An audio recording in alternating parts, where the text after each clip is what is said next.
provided another opportunity for what you'd say was a popularity test. Of course, the chairman of the ODM party says that Philip Okundi was the media candidate here in Homa Bay, and that he's accusing us, the media, of maybe portraying as if Philip Okundi was a very popular candidate vis-a-vis Otieno Kajwang Moses.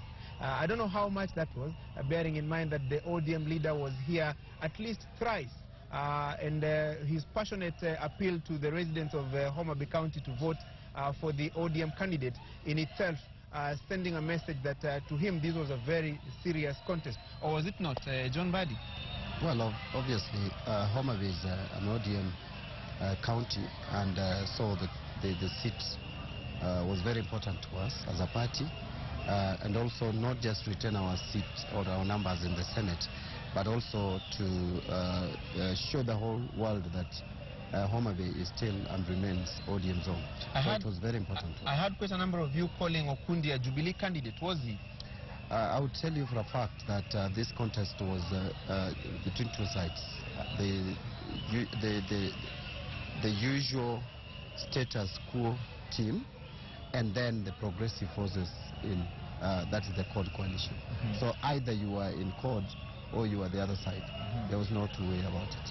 There were about 5 members of parliament from this county, Homa Bay, who had expressed support for the Maendeleo Democratic Movement candidate, Philip Okundi, and their basis was that the ODM nominations were a sham. In fact, the direct nomination that was handed to Moses Kajwang probably being the significant source of split, so to say, in the Orange Party. And we even had your party Secretary General apologizing to the people of Homa Bay for the what you'd say were shambolic nominations.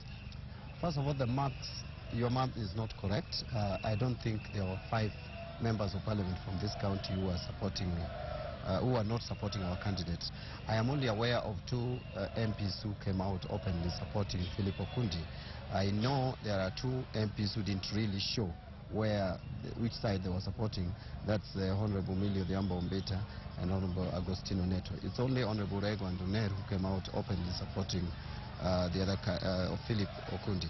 But Sylvan Sosele, remember, has always been reported as being in support of Okundi, but he has always attended our rallies, especially the last part of our campaigns. So the math is not correct. I think it's about 2 or so MPs who are not supporting our candidate.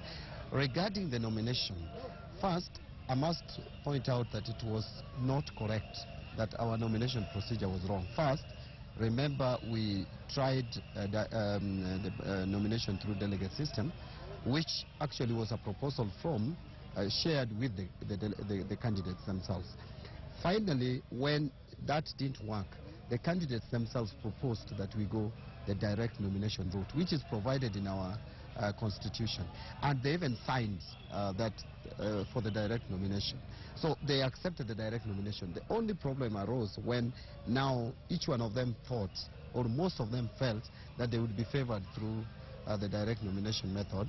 But when they didn't succeed, then now they wanted to portray and portray the method of direct nomination as undemocratic, as having been forced on them. Regarding the apology of my Secretary General, I think that was very unfortunate. I don't think the party needed to apologize to anyone, because the candidates accepted to participate in the direct nomination process. And actually the proposal came from one of the candidates, and all of them supported. So you cannot again apologize for a system that was agreeable to the candidate. And this is a system that has been used in the party previously, and has been used even by other parties. Hold that thought. Yes. Ezra Chiloba, this is your first major assignment since you took over as the CEO of the Electoral Commission. What do you think was your performance? How would you rate your performance? Okay, thank you very much. First of all, just to note that this is my 8th day since I was sworn into office. And by the time I came on board, there was already a process taking place in terms of preparing for this election. And it started all the way in December last year. And I will say what we've seen today, of course, is a major milestone for the Commission, but it could not happen were it not for a team of dedicated staff of IEBC who had already put plans in place. So really, I came on board when things were already happening, and my role was basically to inspire them to continue, committing themselves to just deliver a good election. Obviously, the spotlight is on you, bearing in mind that your predecessor left in a cloud of controversy. The word out there is that you're the new broom that is expected to sweep cleaner. Do you think you are? Well, I wouldn't. I don't want to comment about my predecessor, but I say I was given an opportunity by the Commission to be able to serve this country, and mine is to really come and just do that, to help the Commission realize its constitutional mandate of managing free and fair elections in the country. And most importantly, I think refocusing the country, and especially the younger generation, into a future that they always desire, and which can be achieved through delivering free and fair elections. So I will not necessarily say, well, I'm the new broom. I will say it's an opportunity for me to be able to serve my country. Yeah. John Badi, the IEBC has always been on the lips. The IEBC has always been on the lips of the ODM and the CORD fraternity, and the insistence that the team must be disbanded before we move to the 2017 general election. Bearing in mind their performance in this by-election, I mean, do you still hold that view? I don't think I would use this by-election to rate the performance of IEBC, because first, remember, we have complained about IEBC mismanaging the last presidential election. And we are very particular, presidential election. I am in parliament courtesy of the work of IEBC, not, and the current IEBC, save for the CEO. And I wouldn't say that my election was mismanaged. But what we have spoken about previously, and which we still hold our opinion on, is that the IEBC mismanaged the presidential election, especially the tallying of the presidential votes. But also, they mismanaged the voting process through the electronic voter identification devices. Today, there was an improvement. I visited most of the the polling stations in my constituency, and I only witnessed 2 occasions of the breakdown in the equipment. And so to that extent, there is an improvement, and I hope that improvement is carried forward to future elections. Today's election, in terms of managing the actual electoral process, was much better, in my view. But that alone, I cannot use to judge that now IEBC is reformed, that is now a better institution. I still believe we still have the same commissioners who bungled the presidential election, and the same commissioners who have been accused on a number of issues, including the scandals that we have just been made aware of through the court process in the UK. So, to me, the current IEBC still stand, in my view, as incompetent, incapable of managing future elections. So, for this election, you would rate their performance, that the performance was better, but that should not cloud our mind to believe that now we have a reformed body. But there is something that I wanted to add. What do you think of those sentiments, Ezra? Well, this has been a discussion that has been in the political space for quite a while, and it's likely to continue in the sense that unless you find a solution to that, I mean, the debate will continue. But for us, I think, an institution, we do not want to be distracted. For example, if, IEBC last year, when they were under intense pressure to vacate office, had kind of honored that, we had by-elections coming up.